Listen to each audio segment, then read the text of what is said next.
नमस्कार, हरियाणा न्यूज में आप सभी का स्वागत है और मैं हूं आपके साथ करण खुराना। रुक करेंगे सुपरफास्ट 100 का। सुप्रीम कोर्ट ने देशद्रोह कानून के इस्तेमाल पर रोक लगा दी है। साथ ही केंद्र और राज्य सरकारों को इस बारे में पुनर्विचार की अनुमति दी।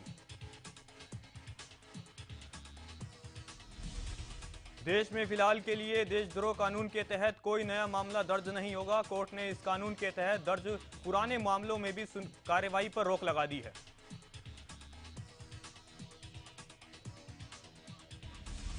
सुप्रीम कोर्ट ने कहा कि जो मामले लंबित मामले हैं उन पर यथास्थिति जारी रखे। फिलहाल अब इस मामले की अगली सुनवाई 3 जुलाई को होगी।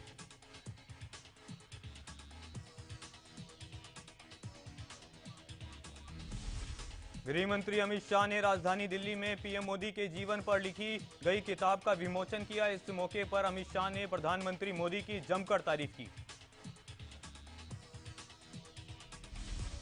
अमित शाह ने कहा, पीएम मोदी समाज को परिवार मानकर आगे बढ़े हैं। वो देश की राजनीति में ऐसे पहले नेता है जो दूरबीन से खोजकर भी नहीं मिलेगा।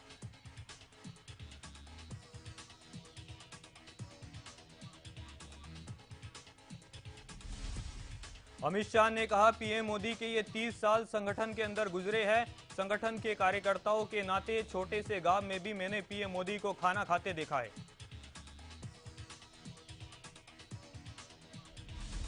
राजस्थान के भीलवाड़ा में एक बार फिर तनाव बढ़ गया है। यहां मंगलवार की रात एक 22 साल के हिंदू युवक की कथित तौर पर दूसरे समुदाय के लोगों ने चाकू मारकर हत्या कर दी।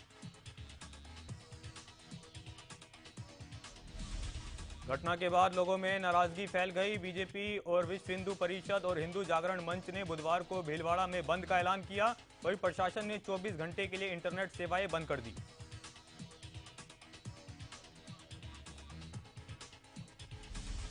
घटना भीलवाड़ा शहर के कोतावली थाना क्षेत्र की है। वही युवक की हत्या के मामले में पुलिस ने 3 आरोपियों को गिरफ्तार कर लिया है, जिनमें 2 नाबालिग भी शामिल है।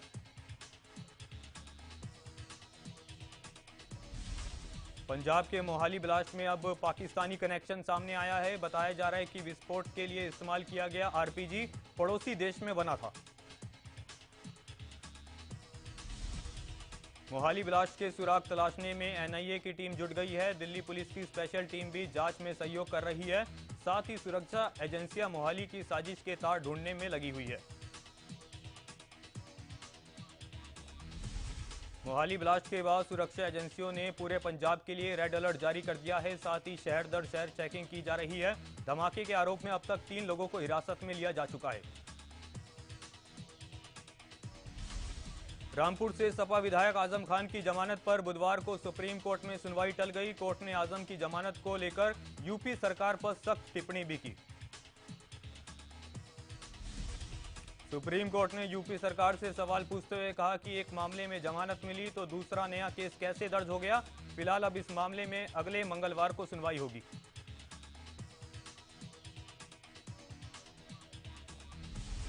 लाउडस्पीकर को लेकर जारी विवाद के बीच कर्नाटक सरकार ने रात 10 बजे से सुबह 6 बजे तक लाउडस्पीकर के इस्तेमाल पर बैन लगा दिया है।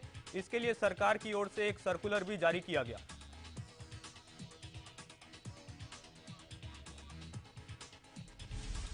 सर्कुलर में सुप्रीम कोर्ट ने एक आदेश का भी हवाला दिया गया। इसमें कहा गया कि सार्वजनिक स्थान पर लाउडस्पीकर का इस्तेमाल करने के लिए 15 दिन पहले अनुमति लेनी होगी। पूर्व केंद्रीय मंत्री और कांग्रेस के सीनियर नेता पंडित सुखराम शर्मा का बुधवार को निधन हो गया। 94 साल के सुखराम 7 मई से दिल्ली के एम्स में वेंटिलेटर पर थे।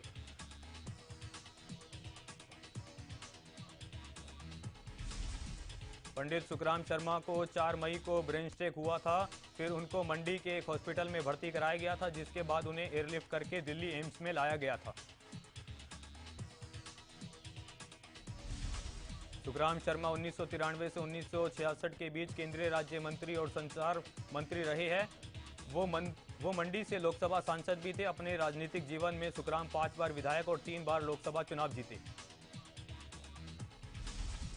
दिल्ली एनसीआर समेत उत्तर भारत के कई हिस्सों में फिलहाल गर्मी से कोई राहत नहीं मिलने वाली है। दरअसल मौसम विभाग के मुताबिक दिल्ली एनसीआर समेत उत्तर भारत के कई हिस्सों में 15 मई तक लू चलेगी। मौसम विभाग के मुताबिक राजस्थान, मध्य प्रदेश, हरियाणा, दिल्ली और पंजाब में लू के थपेड़े लोगों को परेशान करेंगे। इस दौरान अधिकतम तापमान 42 से 44 डिग्री सेल्सियस के बीच रह सकता है।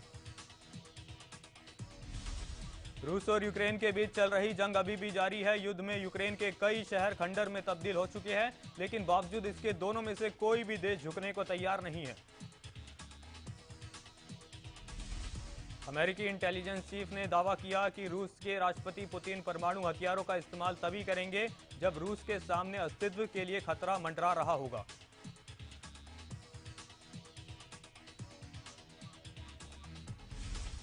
अमेरिका की डिफेंस इंटेलिजेंस एजेंसी ने बड़ा दावा किया। अमेरिका की डिफेंस इंटेलिजेंस एजेंसी ने कहा, बीते 70 दिन में 10 रूसी जनरल यूक्रेन युद्ध में मारे जा चुके हैं।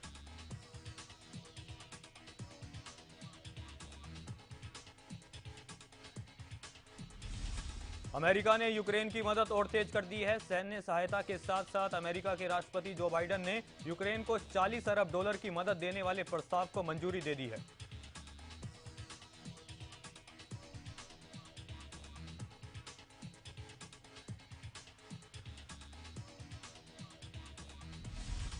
यूक्रेन ने दावा किया कि 24 फरवरी को युद्ध शुरू होने के बाद 12 लाख से ज्यादा यूक्रेनी नागरिक को किडनैप करके रूस भेजा जा चुका है। इसमें 2 लाख से ज्यादा बच्चे भी शामिल हैं।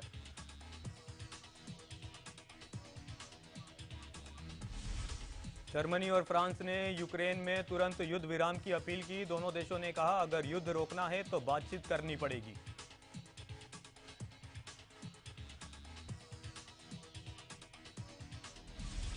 देश में कोरोना के मामलों में उतार चढ़ाव देखने को मिल रहा है। पिछले 24 घंटे में कोरोना वायरस के 2800 से ज्यादा नए केस सामने आए।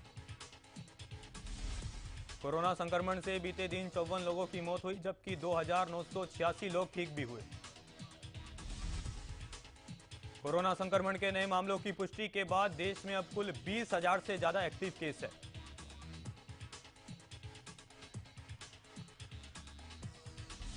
हरियाणा में कोरोना वायरस के मामलों में एक बार फिर बढ़ोतरी देखने को मिली है। बीते 24 घंटे में कोरोना के 401 नए मरीजों की पहचान हुई।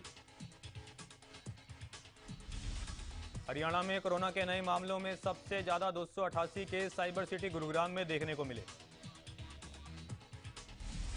पिछले 24 घंटे में 532 कोरोना मरीज रिकवर होकर घर भी लौटे हैं। बीते एक दिन में 40,000 से ज्यादा लोगों को कोरोना वैक्सीन की पहली और दूसरी डोज लगाई गई।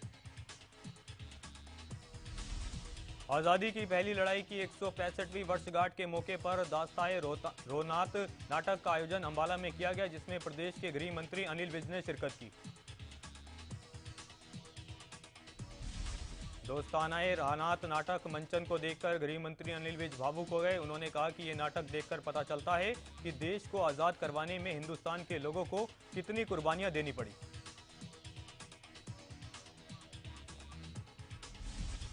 अनिल विज ने कहा, लोगों की कुर्बानियों के बाद ही हम फख्र के साथ तिरंगा लहरा सकते हैं। उन्होंने दास्ताए रोनात नाटक को तैयार करने वाले निर्देशक की संस्था को 25 लाख रुपए देने का भी ऐलान किया। अनिल विज ने कहा, यह दुर्भाग्य की बात है कि देश की आजादी से जुड़ा हुआ इतिहास सही तरीके से पढ़ाया नहीं जाता। उन्होंने कहा कि 1857 की क्रांति को विद्रोह कहा जाता था।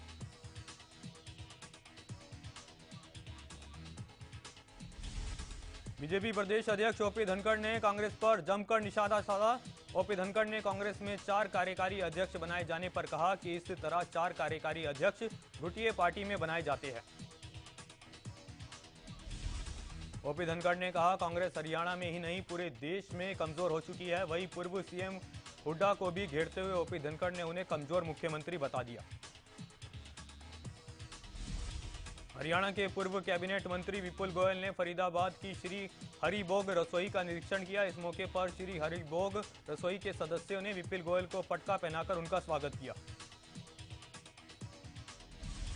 मीडिया से बातचीत करते हुए विपुल गोयल ने बताया कि श्री हरिभोग रसोई की तरफ से गरीब लोगों को सिर्फ 10 रुपए में पेट भरकर भोजन की थाली उपलब्ध कराई जा रही है, जो बेहद सराहनीय काम है।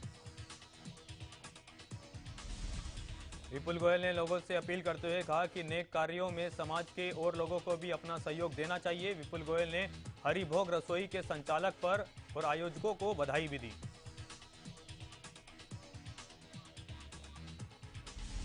विपुल गोयल ने बड़ा ऐलान करते हुए कहा कि फरीदाबाद और पलवल के सिविल अस्पताल में कोरोना के चलते पिछले 2 साल से स्नेह भोज रसोई बंद पड़ी है। जल्द ही इसे भी लोगों के लिए खोला जाएगा।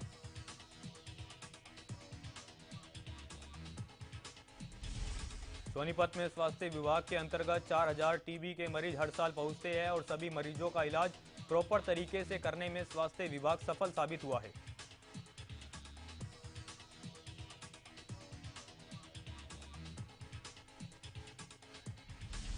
टीबी के मामले बच्चों में भी उभरकर सामने आने शुरू हो गए हैं। एक साल में एवरेज में 7 से 10% बच्चों में टीबी के लक्षण दिखाई दे रहे हैं। टीबी को लेकर स्वास्थ्य विभाग ने एडवाइजरी भी जारी की, जिसके मुताबिक समय रहते हुए बच्चों में टीबी के लक्षण दिखाई दे तो उन्हें नजदीकी स्वास्थ्य केंद्र में बच्चों के डॉक्टर को अवश्य दिखाएं।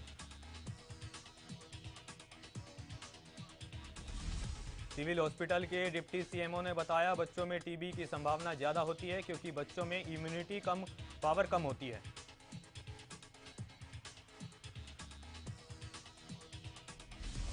सोना नगर परिषद के सफाई कर्मचारियों ने अपनी लंबित पड़ी मांगों को लेकर नगर परिषद कार्यालय के सामने प्रदर्शन किया और सरकार के खिलाफ जमकर नारेबाजी की।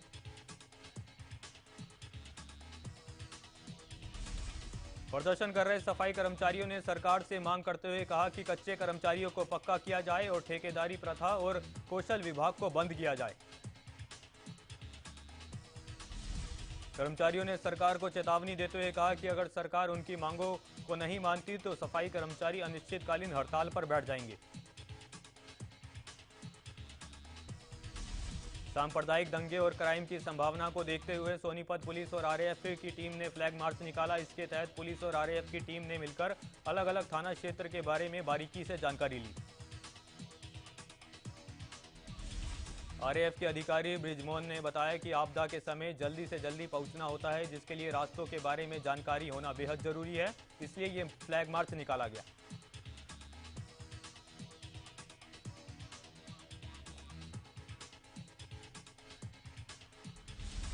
करनाल में भी पुलिस और आरएएफ की टीम ने फ्लैग मार्च निकाला। इस दौरान थाना क्षेत्र के संवेदनशील इलाकों का भ्रमण किया और थाना क्षेत्र के बारे में जानकारी हासिल की गई।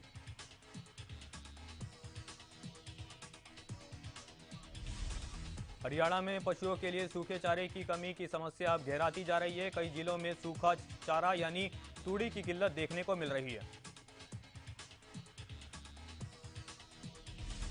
सोनीपत में चारे की समस्या के चलते ग्रामीण क्षेत्र के पशुपालकों पर भी असर देखने को मिल रहा है। हालात ये हो गया है कि ग्रामीण क्षेत्र के लोग अपने पशुओं को बेचने को मजबूर है। सोनीपत में पिछले साल चारा 250 से 300 रुपए प्रति क्विंटल बिक रहा था। वहीं इस बार चारे की जमाखोरी और काला बाजारी के चलते चारे के दाम 4 गुना बढ़ गए हैं। चारे की कमी को देखते हुए जिला उपायुक्त ने निगरानी के लिए एक कमेटी गठित कर दी है। वहीं जिला उपायुक्त ने कहा, अवैध जमाखोरी को लेकर जांच करवाने के आदेश दे दिए गए हैं। फतेहाबाद के लोगों ने डीसी ऑफिस के बाहर ढोल बजाकर अनोखा प्रदर्शन किया और जनता से जुड़े मुद्दों को लेकर प्रशासन को जगाने की कोशिश की। नाराज लोगों ने आरोप लगाया कि खुले दरबार के नाम पर जनता के पैसे और समुदाय का दुरुपयोग किया गया। जनता की किसी भी समस्या का समाधान खुले दरबार में नहीं हुआ।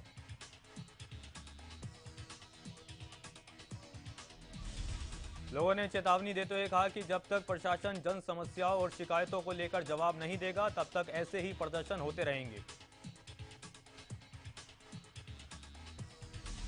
फतेहाबाद पुलिस को बड़ी कामयाबी हाथ लगी है। पुलिस ने अंतर्राज्यीय वांटेड बदमाश को काबू करने में सफलता हासिल की। सीआईए की टीम ने बदमाश को रनिया से गिरफ्तार किया, जिसके ऊपर गुरुग्राम पुलिस ने 5,000 रुपये जबकि फतेहाबाद पुलिस ने 25,000 रुपये का इनाम का ऐलान किया था।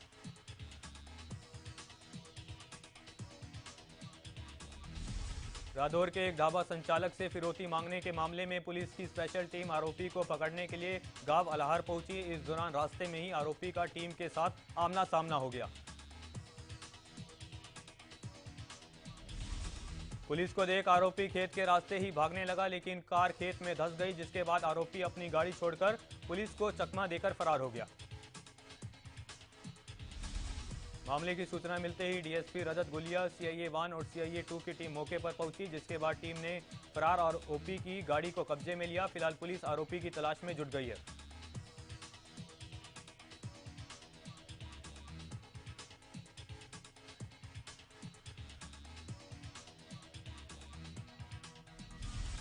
गुरुग्राम के फारूक नगर में 24 वर्षीय एक युवती पर गांव के ही युवक ने पेट्रोल डालकर आग लगा दी। आरोपी युवक लंबे समय से युवती को परेशान करता था और युवती की शादी तय होने के बाद धमकी भी देता था।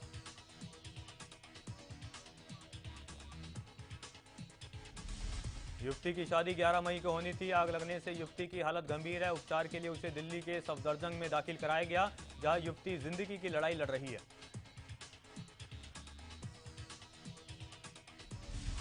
युवती पर पेट्रोल डालकर आग लगाने के मामले में पुलिस ने आरोपी जयपाल बिल्लू को गिरफ्तार कर लिया है। पड़ोस का ही रहने वाला बिल्लू अपनी छत पर खड़ा होकर युवती से इशारेबाजी भी करता था।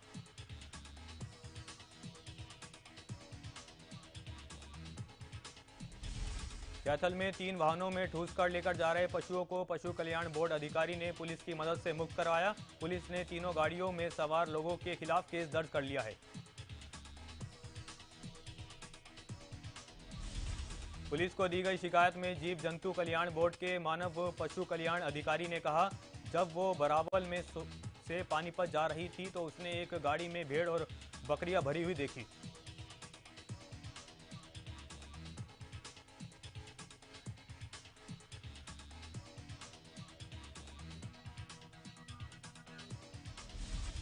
मानव पशु कल्याण अधिकारी ने पुलिस के डायल 112 नंबर पर फोन करके सहायता मांगी। इसके बाद पुलिस ने तीनों टेम्पो को कब्जे में लिया। 6 आरोपियों को भी गिरफ्तार कर लिया।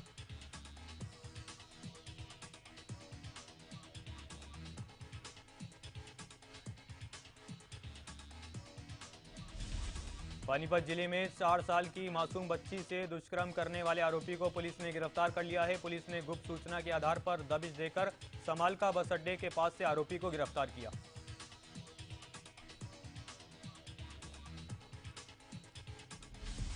थाना इंचार्ज नरेंद्र कुमार ने बताया, बीते दिनों से 4 साल की मासूम से दुष्कर्म के मामले में आरोपी फरार चल रहा था। पुलिस की कई टीमें उसको पकड़ने में लगी हुई थी।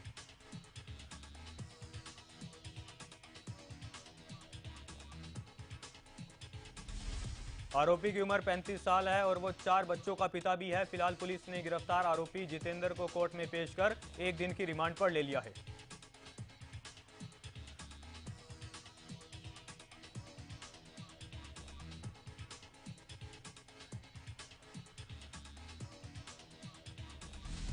रादौर के बगाना रोड पर एक भयानक हादसा हो गया। हादसे में एक बाइक सवार युवक और एक तेज रफ्तार ट्रॉली की चपेट में आने से गंभीर रूप से घायल हो गया। घायल युवक को तुरंत अस्पताल में भर्ती कराया गया, लेकिन हालत गंभीर होने के चलते डॉक्टरों ने प्राथमिक उपचार के बाद उसे यमुनानगर रेफर कर दिया।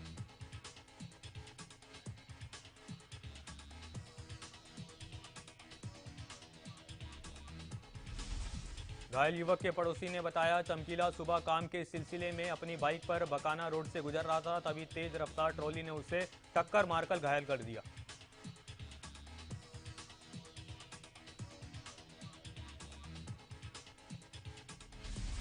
फरीदाबाद में 11,000 वोल्टेज की तार के टूटने से एक 27 साल के युवक की मौत हो गई। बता दें कि युवक बाइक पर सवार होकर अपने दफ्तर जा रहा था, तभी रास्ते में यह घटना हुई। युवक की मौत से गुस्साए परिजनों ने बिजली कर्मचारियों के खिलाफ धरना प्रदर्शन किया और रोड जाम कर प्रदर्शन किया। इसी के साथ उन्होंने बिजली कर्मचारियों पर लापरवाही का आरोप भी लगाया।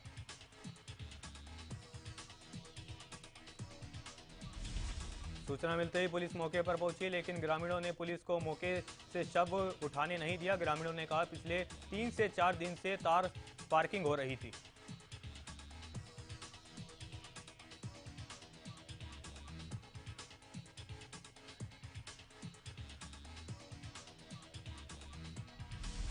पलवल एसडीएम और बिजली विभाग के एसी भी मौके पर पहुंचे और परिजनों को आश्वासन दिया कि परिजन को उचित मुआवजा दिया जाएगा और एक सदस्य को योग्यता के आधार पर बिजली विभाग में नौकरी भी दी जाएगी।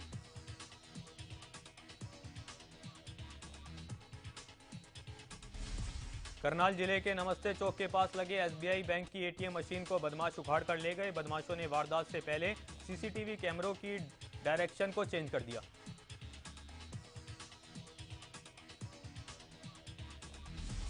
वारदात बुधवार सुबह 3 से 4 बजे के बीच बताई जा रही है। वही एटीएम मशीन में लाखों रुपए कैश होने की संभावना जताई जा रही है।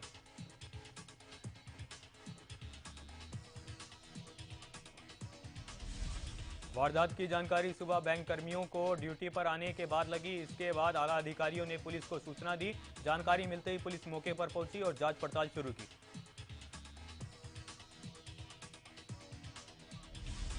बैंक कर्मी ने बताया, एटीएम के शटर के दोनों ताले टूटे पड़े थे, अंदर सामान बिखरा हुआ था। साथ ही सीसीटीवी कैमरों की तारों से भी छेड़छाड़ की गई।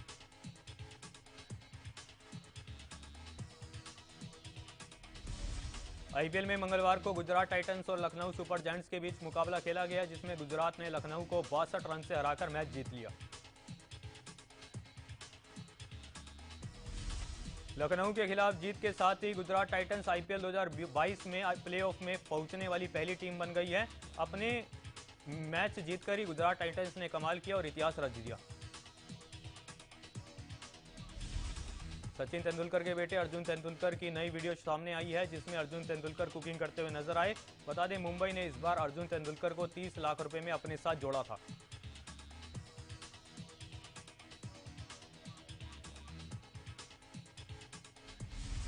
टीम इंडिया के सलामी बल्लेबाज शिखर धवन ने सोशल मीडिया पर एक वीडियो शेयर किया है, जिसमें वो पंजाब किंग्स की मालकिन प्रीति जिंटा के साथ जिम करते हुए दिखाई दिए।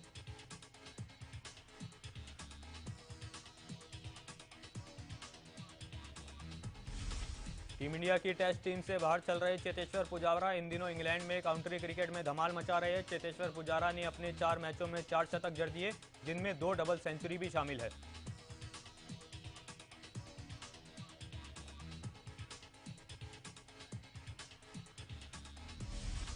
श्रीलंका में लागू कर्फ्यू 12 मई की सुबह 7 बजे तक के लिए बढ़ा दिया गया है। श्रीलंका के कई राज्यों में हो रहे खूनी संघर्ष के बीच ये फैसला लिया गया।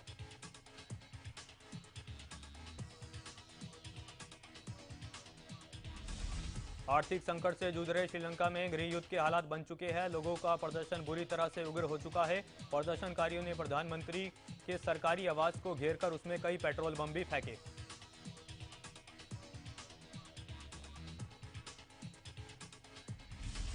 श्रीलंका में जारी हिंसा के बीच अब तक 8 लोगों की मौत हो चुकी है। मरने वालों में एक सांसद भी शामिल है, जबकि हिंसा में करीब 200 से ज्यादा लोग घायल होने की खबर है।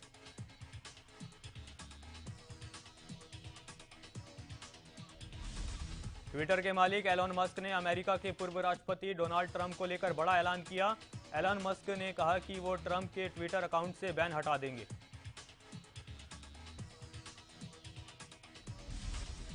एलन मस्क ने कहा, डोनाल्ड ट्रंप के अकाउंट पर बैन लगाने के मामले में ट्विटर ने पूरी तरह से मूर्खता की। बैन के लिए बहुत ठोस कदम बेहद जरूरी है। उन्होंने कहा कि मैं ट्विटर के फैसले को पलटने जा रहा हूं।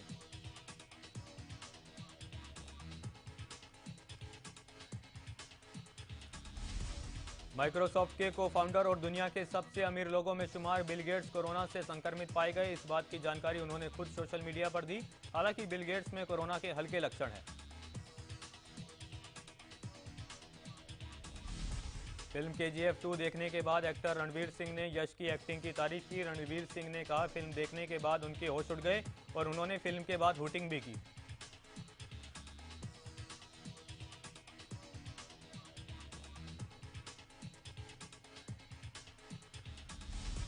कुछ दिनों पहले मराठी फिल्म धर्मवीर के ट्रेलर लॉन्च में सलमान खान पहुंचे थे। इस बीच उनकी एक वीडियो सामने आई है, जिसमें सलमान खान बाबा साहेब ठाकरे को श्रद्धांजलि देने के लिए जूते उतारकर मंच पर दिखते हैं।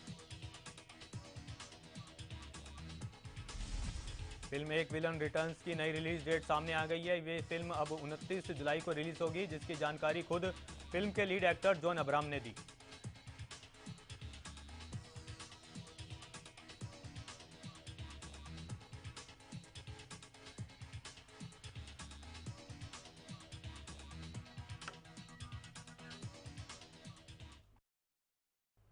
सुपरफास्ट 100 में फिलहाल के लिए इतना ही। देखते रहे हरियाणा न्यूज़।